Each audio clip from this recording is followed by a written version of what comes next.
Yo, yo, it's JSF. How y'all doing? Hope y'all doing well. And I'm sure you all heard the news. Everybody's going crazy. The internet's on fire. A leak came out, or an industry source, somebody said, hey, Netherrealm Marvel is happening, right? And I mean, there's been a bunch of videos on it already. I'm sure you guys have seen them already.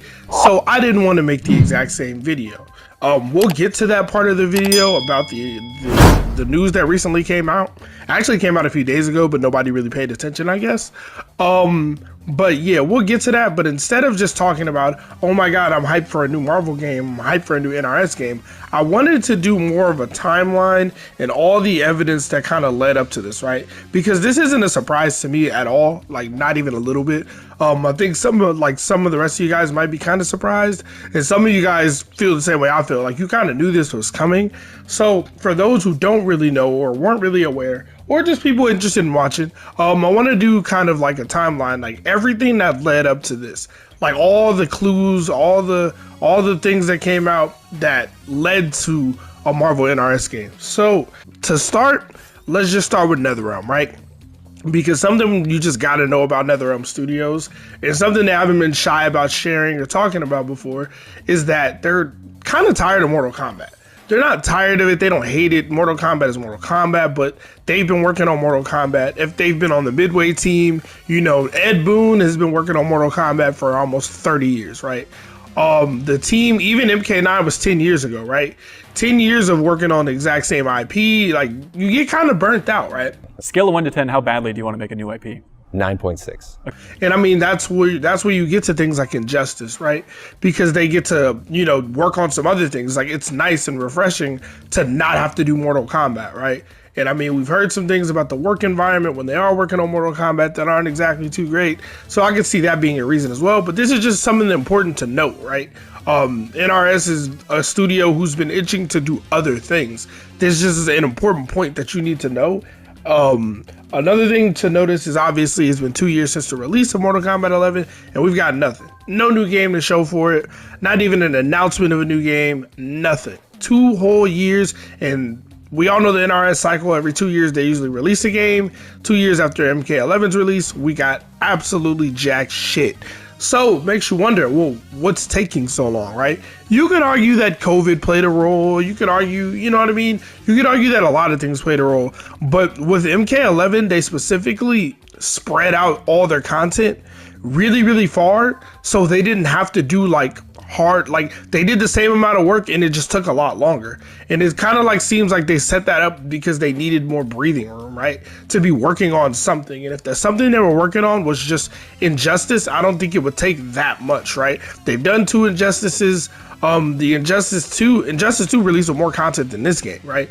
So, you know what I mean? And it released 2 years later, 2 years later, just like every other game, just 1 month off, right? So it doesn't seem really like they needed the extra time for Injustice. It doesn't seem like we're waiting for Injustice. We could be, but it really doesn't really seem like it, right? Something else we got to talk about. Speaking of Injustice, after Injustice 1 released in 2013, it was super successful, and Marvel vs. Capcom 3 was successful in its own right, but it wasn't as great as I guess you could say they wanted it to be, or as great as you feel like it should have been with 2 big properties, right? With Capcom, with Marvel. You know, I don't want to say it undersold because in hindsight, everybody loves Marvel vs. Capcom 3. But it had its issues when it released. You know, it had its critics when it released. So, you know, a few years later, Netherrealm releases Injustice 1, does great, does amazing, everybody loves the story, it launches a comic, the comic does crazy, the mobile game does crazy, it goes wild. So Marvel releases a game a little over a year later called Marvel Contest of Champions. This is important because this was a mobile game, but the look and feel of this game was very realistic, dark, gritty. Like it looked a lot like if Netherrealm would have made a Marvel game in 2014. It's kind of like the look that the game had. There's no definitive say that, hey, they wanted it to be like Injustice, but I specifically remember this game coming out and everybody saying this is literally just Marvel Mortal Kombat. This is just Marvel Injustice. Like, this is like, you know what I mean? It got a lot of flack for it. It got a lot of backlash for it, right? From people in the FGC, not from the overall world, because it's a mobile game and people played the shit out of it, right? But my point is the whole design aesthetic, the whole design appeal was like that. So thinking Marvel is gonna only want a happy-go-lucky Saturday morning cartoon looking ass video game is not necessarily true either. The next thing I want to talk about is, speaking of Marvel and Marvel vs. Capcom, is Marvel vs. Capcom Infinite, right? That game was made on a shoestring budget. We all know the story of Marvel vs. Capcom. I don't have to hammer it home, but my point is that game also went for the same kind of take, right? It went for a more realistic, take, a more realistic look. It had the same kind of grimy, gritty, like darker feel and look. But that game was a massive failure, right? It released in 2017, September. By January 2018, they were done supporting the game. All the DLC was out. They did one more patch and they haven't touched the game since. They wrote the game off really, really quickly. They didn't put that much money into it, that much time into it. So it wasn't like a major loss for them, but it was kind of the final straw in the Marvel vs. Capcom lifespan or the series, because that was them saying, okay, everybody said they wanted it. We tried it, we threw it out there, and we did it without investing too much into it, and it failed miserably, so we're gonna move on. And since then, you haven't heard anything of Marvel and Capcom really doing anything together. We have heard of Marvel looking for other developers to do Marvel games, opening their own studios, Marvel games, and, having different people work with the Marvel characters and Marvel IPs that weren't really Capcom. So it's kind of been a clear sign of the death of Marvel vs. Capcom, at least for the time being, for the next 5 or so years. So I don't think anybody was expecting a new Marvel vs. Capcom, but Marvel knows there's a fighting game market for their game. It's just another thing that's important to note. And then we get to the really important stuff where Ed Boon in 2019 was asked in an interview flat out, have you met with Marvel about a fighting game? And he said yes. About making a fighting game for them. And he said yes. And he didn't say anything else. He remained very tight-lipped. Have you ever had one conversation with Marvel about making a fighting game? Yes. What? When? I did. But I probably shouldn't talk about it. Are you excited about that idea? Oh, God, yes. We would love to make like a Marvel fighting game, or Marvel versus DC, I think would be the coolest. Now that could mean, it didn't go well, or they're still in negotiations, or that could mean he's doing something and he doesn't want to announce it. In true Ed Boon fashion, you announce something without announcing something, right? It could mean that. And I mean, this is probably the biggest part right here, because this is straight from the horse's mouth. Young Ed Boon, just straight up saying, yeah, we met with Marvel about a fighting game. I'm super excited about it. Marvel versus DC would be the best, that's the dream game, right? That would be really sick. So we know that happened. And soon after that, in 2020, we find out Netherrealm Studios is working on other projects. They have something else in the oven. They're working on something that's not Marvel, or that's not Injustice or Mortal Kombat, right? It didn't say we're not doing more Mortal Kombat or more Injustice. It just says we got other projects on the table. Meaning it could be a Marvel project. When you put all this stuff together, right, it starts coming together a certain way when you establish the timeline. It's like, wait, so you did meet with Marvel about you guys making a fighting game. And now a year later, we find out, you are working on other projects. You are working on something that's not MK or Injustice. Then you give us an expansion for MK, and then after that a few more characters. Like a lot of the stuff with Mortal Kombat 11 in 2020 felt like holdover shit. Like Aftermath felt like a holdover because we're not getting another Mortal Kombat for a while.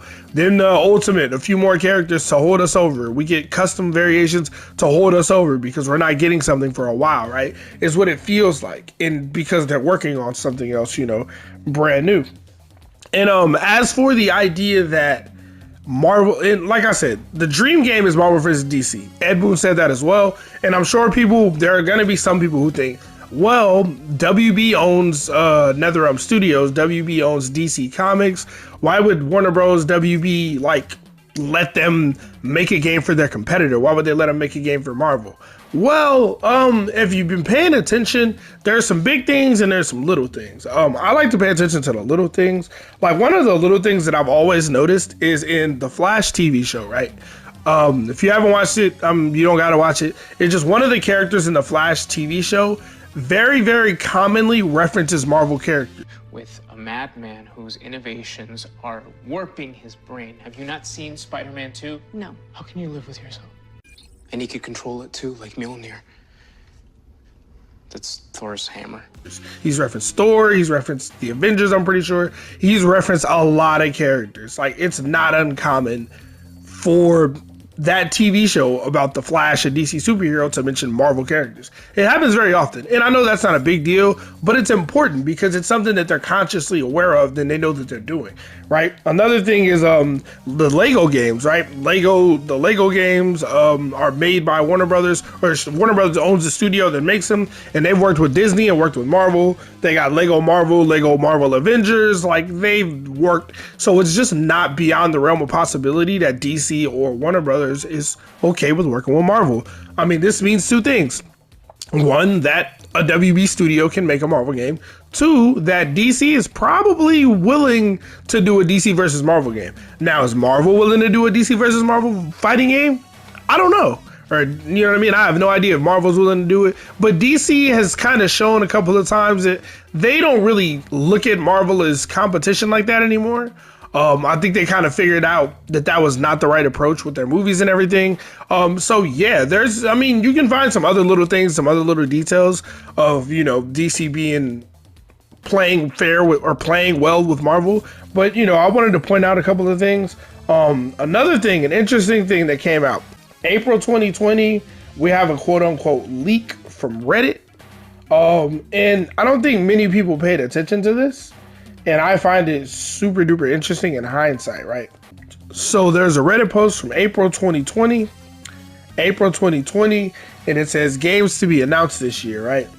And it says Spider-Man 2 with the 2021 release, Assassin's Creed, a Batman game, could be it says a Batman game for fall 2020, could be delayed, a Harry Potter RPG, Rocksteady's next game. It's got a lot of games listed on this. And if you're paying attention, Resident Evil 8, if you pay attention to all these games on this list, most, if not all of them, have been announced, right?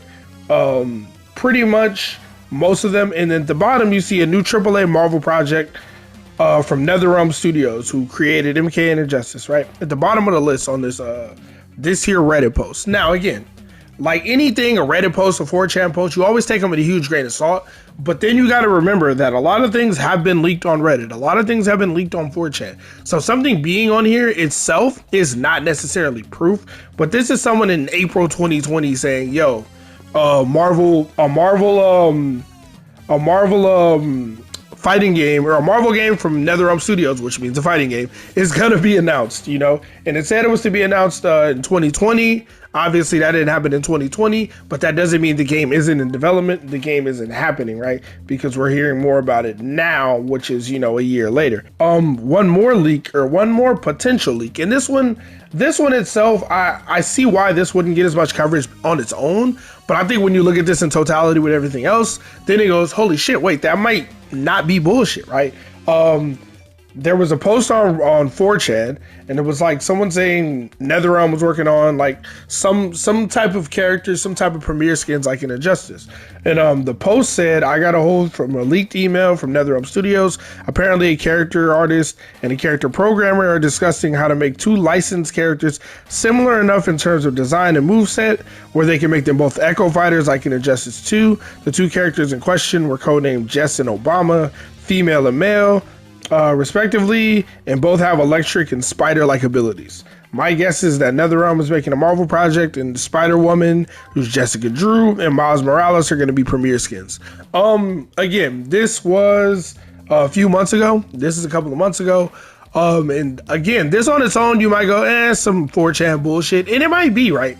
But it's important because it's another nod to say, hey, maybe somebody is working on, maybe NetherRealm is working on this.